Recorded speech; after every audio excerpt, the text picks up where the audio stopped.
دوی به شکر باسو چې اسلامي قانون د امیر المؤمنین لرو د دغه امیر المؤمنین د اسلام لپاره تاسې ګواه اوسئ چې موږ داسې تنکي ځوانان ورکړو چې الله ورباندې ګواه دی چې وږي په همداسې باد وي او موږ په دې حالاتو کې راوړي دي زه دغه امیر المؤمنین ته وایم چې دغه خالق نه ویرېږه ای امارت اسلامي مشرانو د هغه خالق نه ویرېږئ چې الله وایي چې یوم یفر المرء من اخیه وامه وابيه وصاحبته وبنيه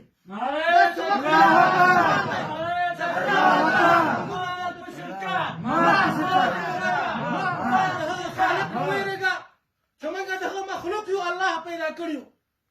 او هغه فرعونان چې موسی علیه السلام مقابل ته درېږي ورته وایي چې زه موسی ابن الله حضور نه راغلی زه وایم ای د امارت خلکو ای ولسواله ای مدیر د امنیته دغه وینې او دغه تیږې دغه کانونه د هغو شهیدانو برکت د هغوی په وینو باندې لمبېدلې دي اوس ته د خدای خاطر وکړه د رسول خاطر وکړه دغه مظلوم ولس و چې د هغو شهیدانو لپاره جهاد کوو د هغوی په کورونو کې دی مظلوم ولس ځای ورکوو چې بچه یې په خطر کې و زنانه یې په خطر کې وه خپل بدن یې په خطر کې و خپل کور یې په خطر کې و ته د هغه سره د خدای خاطر وکړه ولې جفا کوې اوس دا جفا ده که مسلمانانو ورونو که نه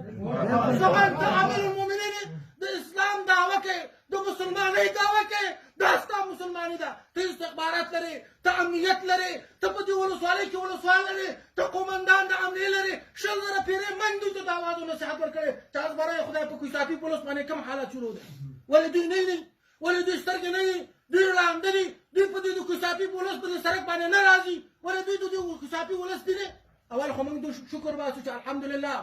ولسوال د دې ولس سړی دی قومندان د امنیت د دې ولس سړی دی رئیس د امنیت د دې ولس سړی دی او هر خلک ټول چې مدیر د امنیت د دې ولس سړی دی موږ په دې شکر باسو